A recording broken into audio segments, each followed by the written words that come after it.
I'd definitely say that's one of the biggest things. Like when people generally join our programs, for example, or even when they're in the program, a big question is often like, how am I going? Like, am I making enough progress? Am I on track? How did you kind of go about that for both ATAR and UCAT? Just knowing like, are you doing well enough to get the result you want, and are you on track? Yeah, definitely. Yeah.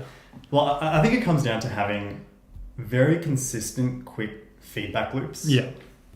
For example, like you think of like a plane. Yeah. A plane flies in like a very clear direction. Yeah.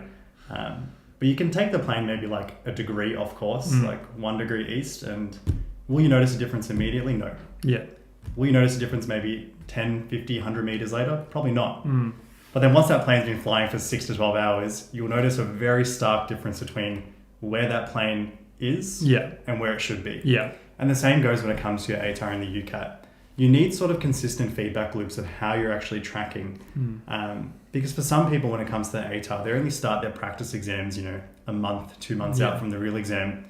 But when you sort of think about it, you're really checking how off track you are for the very first time, you know, months and months after you've actually probably gone off track. Yeah. Yeah. So having those feedback loops in place consistently really helps.